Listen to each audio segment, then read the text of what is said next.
Waste bank یعنی غربی اردن سے مراد ایک تنگ سا زیادہ تر پہاڑی علاقہ ہے جو اسرائیل اور دریائے اردن کے درمیان ہے، اور یہ اسرائیل اور فلسطین کے مابین بڑھتی ہوئی کشیدگی کا مرکز ہے۔ سن 1966 میں مشرق وسطیٰ کی جنگ کے بعد سے اس پر اسرائیل کا قبضہ ہے۔ اس سے پہلے اس پر اردن کا کنٹرول تھا، اس سے پہلے انگریزوں کا اور اس سے پہلے سلطنت عثمانیہ کا۔ لیکن صدیوں سے یہ فلسطینی عربوں کا گھر رہا ہے۔ آج کل ان میں سے 30 لاکھ یہاں رہتے ہیں اور زیادہ تر لوگ اسے مستقبل کی فلسطینی ریاست کے دل کے طور پر دیکھتے ہیں۔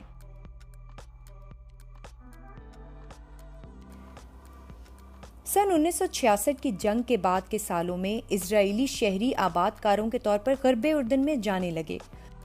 They are the children of Ofra, a new settlement of 40 Jewish families on what once was Arab land. انہوں نے اسے اپنے قدیم آبائی علاقے کے حصے میں طویل دورانیے کے بعد واپسی کے طور پر دیکھا۔ شروع میں آہستہ آہستہ، لیکن 1980 کی دہائی کے وسط سے یہ تعداد بڑھتی رہی اور جلد ہی تمام غرب اردن میں بستیاں بن گئیں۔ اسرائیل کا کہنا ہے کہ مستقبل میں ان کو اپنی سلامتی کے لیے کچھ علاقوں پر قبضہ کرنے کی ضرورت ہے۔ اس کے ساتھ ساتھ ان کا یہ بھی کہنا ہے کہ یہودیوں کو اپنے آبائی علاقے میں واپس جانے کا پورا حق ہے۔ 1939 چوتھی جنیوا کنونشن قابض قوتیں اپنی سویلین آبادی کے کچھ حصوں کو اپنے زیر قبضے علاقے میں ملک بدر یا منتقل نہیں کرے گا۔ 53 سالوں سے جیسے جیسے امن کی کوششیں آتی جا رہی ہیں، آباد کاروں کی تعداد بھی بڑھتی جا رہی ہے۔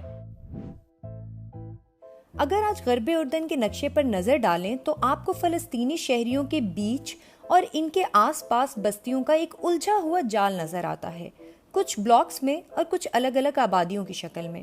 آباد کاروں کو محفوظ رکھنے کے لیے باڑ، سڑکیں اور چوکیاں ہیں۔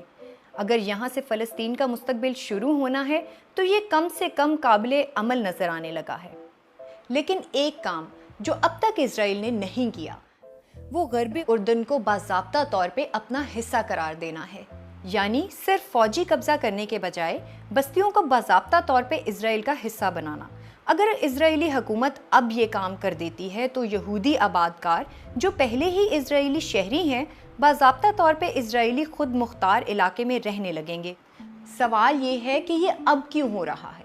شاید پہلی مرتبہ ڈونلڈ ٹرمپ کی شکل میں سب سے زیادہ پرو اسرائیلی امریکی صدر اسرائیل کو پہلی مرتبہ ملا ہے۔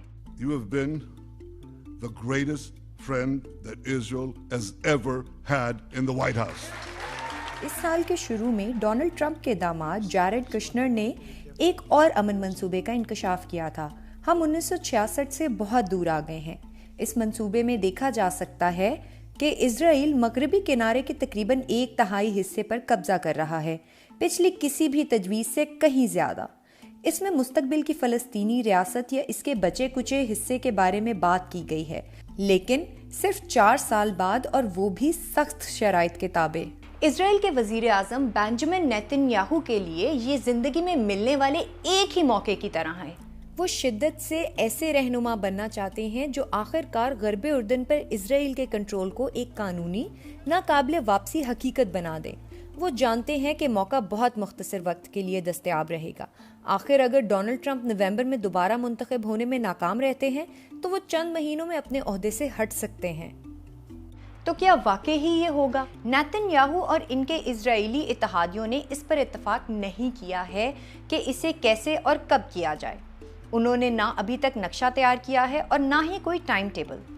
اس سے وائٹ ہاؤس کی تشویش میں اضافہ ہو رہا ہے۔ وہ چاہتا ہے کہ اس کے گرین سگنل دینے سے پہلے اسرائیلی رہنما آپس میں اتفاق کر لیں۔